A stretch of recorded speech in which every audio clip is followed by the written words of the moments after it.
A number of years ago, I was sitting at my desk in the happiest place in the world when my phone rang. And on the other end of the line was a journalist from Florida Trend Business Magazine.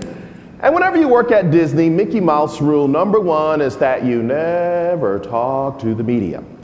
Well, somebody spiked my coffee that day, and I decided to do the interview with the gentleman, and he asked me, Simon, where do you see yourself 10 to 15 years from now? And let's go to that first slide. I said, I see myself as the president and CEO of the Walt Disney World Resort, and eventually the chairman and CEO of the Walt Disney Company. Well, needless to say, this article comes out, page 12, Florida Trend Business Magazine, and that day you can see bodies being thrown from the top of the corporate office. And my boss called me in the office and he was like, dude, what were you thinking when you did this interview? I said, Larry, I work at this company whose motto is, if your heart is in your dreams, no request is too extreme. For when you wish upon a star, it makes no difference who you are. But obviously it does here. So, oh my goodness. So realizing I had committed the ultimate professional sin called a CLM. Everyone say CLM. CLM. Career limitation move. And I realized the reality is I wasn't passionate about becoming the number one guy at Disney. I was simply trying to start an internal political campaign to get the next executive promotion. So I thought if I did the interview, all the powers to be would say, here's Simon, we're a multicultural, diverse thinking company, let's hook a brother up.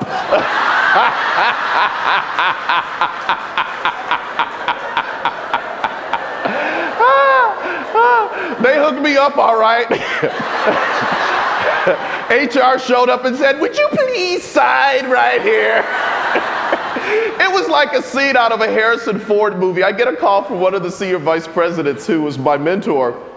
And he said, I see you're in a little hot water. Do you need me to cash in a chip for you? And I said, no, I'll be fine. And what's interesting, it was probably the greatest professional mistake I have ever made in my life. Have any of you ever made a mistake before?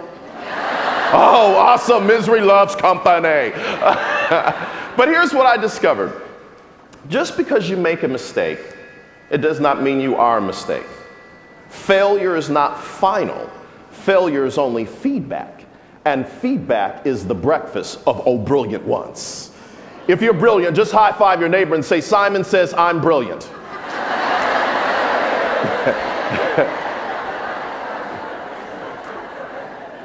So today, we are going to learn how to kick it up a notch, thus releasing our brilliance.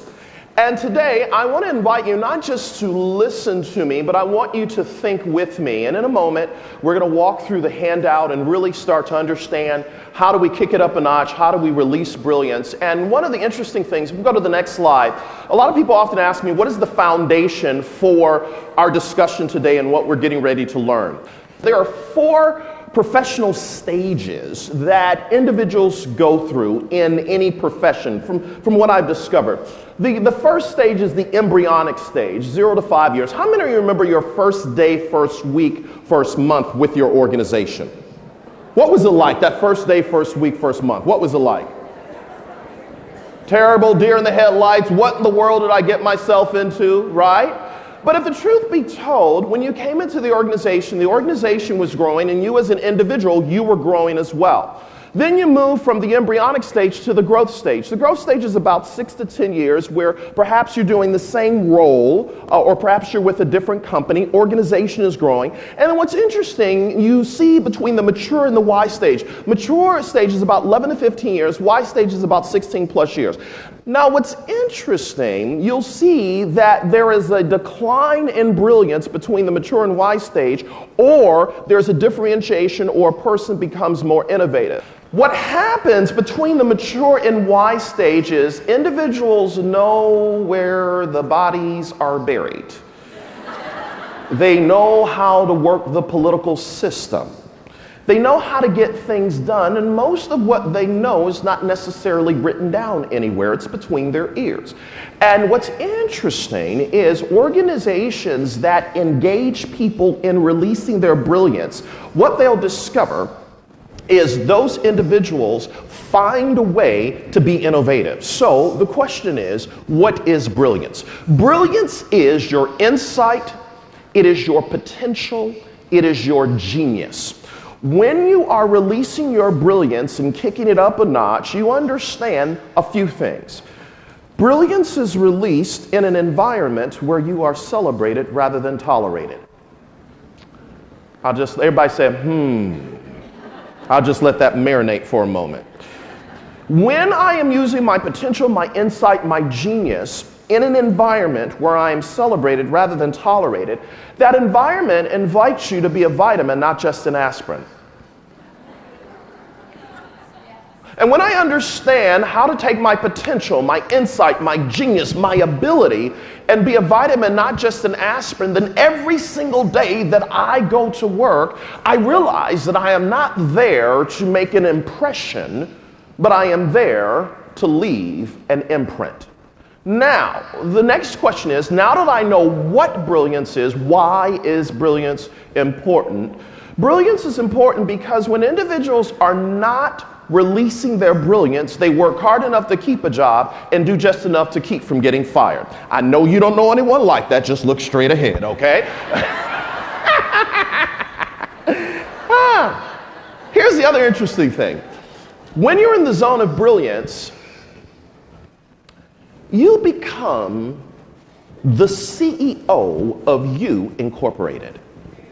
The CEO of You Incorporated. In other words, whoever you work for, they are the parent company.